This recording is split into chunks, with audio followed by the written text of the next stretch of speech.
एक कैदी ने काम करते समय अचानक एक चीज पर ध्यान दिया। गोदाम में बेहद बारीक पिसी हुई लाल मिर्च रखी हुई थी। उसी पल उसके दिमाग में एक खतरनाक योजना आई। उसने तुरंत मुट्ठी भर मिर्च अपनी जेब में भर ली। फिर मौका मिलते ही उसने पूरी जेल के हर कोने में वह मिर्च छिड़क दी। इसके बाद जैसे ही पहरेदारों का ध्यान हटा, वह अपने साथी के साथ चुपके से एक पानी की टंकी में जाकर छिप गया। कुछ ही देर में जेलर को पता चला कि 2 कैदी गायब हैं। उसने तुरंत पूरी जेल में तलाशी का आदेश दे दिया। लेकिन मिर्च पाउडर की वजह से पुलिस के खोजी कुत्तों की सूंघने की क्षमता पूरी तरह बेकार हो गई। वे दोनों कैदियों की गंध बिल्कुल नहीं पकड़ पाए। मजबूर होकर जेलर ने अपने आदमियों को जेल के बाहर तलाश करने भेज दिया। दोनों को लगा कि वे सफलतापूर्वक बच निकले हैं, लेकिन तभी टंकी के अंदर पानी का स्तर अचानक तेजी से बढ़ने लगा। पहले उन्हें लगा कि पहरेदारों के नहाने के बाद पानी अपने आप कम हो जाएगा, लेकिन उनकी हैरानी का ठिकाना नहीं रहा, क्योंकि जेलर ने दोनों को पकड़ने के लिए सभी नहाते हुए गार्डों को बीच में ही बाहर बुला लिया था। पानी लगातार तेजी से ऊपर चढ़ता जा रहा था। घबराकर दोनों ने ऊपर लगी खिड़की खोलकर निकलने की कोशिश की, लेकिन नीचे पैर टिकाने की कोई जगह नहीं थी, इसलिए वे उसे खोल नहीं सके। अब उनका दम घुटने ही वाला था। तभी सही समय पर उनके अंदरूनी साथी को कुछ गड़बड़ होने का एहसास हुआ। उसने तुरंत जेल के सभी शॉवर चालू कर दिए। इस तरह जेसी और उसका साथी किसी तरह अपनी जान बचाने में कामयाब हो गए। पूरी रात तलाश करने के बाद जेलर ने सभी गार्डों को वापस जाकर आराम करने का आदेश दिया। यही मौका जेसी और उसके साथी के लिए सबसे बड़ा अवसर बन गया। सर्च लाइट से बचते हुए उन्होंने 2 गार्डों को चुपचाप बेहोश कर दिया। फिर उनके कपड़े पहनकर गेट की ओर बढ़ गए। उन्होंने अपनी बातों से गेट पर तैनात सैनिक को भी धोखा दे दिया। लेकिन जैसे ही वे बाहर निकलने ही वाले थे,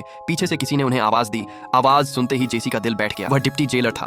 अपनी पहचान खुलती देखकर दोनों ने उसके पास आते ही अचानक हमला कर दिया। कुछ ही पलों में उन्होंने डिप्टी जेलर और बाकी गार्डों को बेहोश कर दिया। इसके बाद सर्च लाइट वापस उनकी ओर घूमती उससे पहले ही उन्होंने सभी को घसीट कर छिपा दिया। लेकिन तभी बाहर तलाश करने गए गार्ड वापस लौट आए। मजबूरी में दोनों को फिर से गार्ड बनकर दिखावा करना पड़ा। उन्हें लगा कि अब वे बच निकलेंगे। तभी अचानक एक गोली चलने की आवाज गूंज उठी। सर्च लाइट तुरंत उनकी तरफ घूम गई। खुशकिस्मती से स्टील का मुख्य गेट पहले ही खुल चुका था। जेसी और उसके साथी ने लड़ते हुए बाहर का रास्ता बना लिया। आखिरकार बिना किसी और बड़ी मुश्किल के वे जेल से फरार होने में सफल हो गए। आगे एपिसोड देखने के लिए कमेंट में यश लिखें।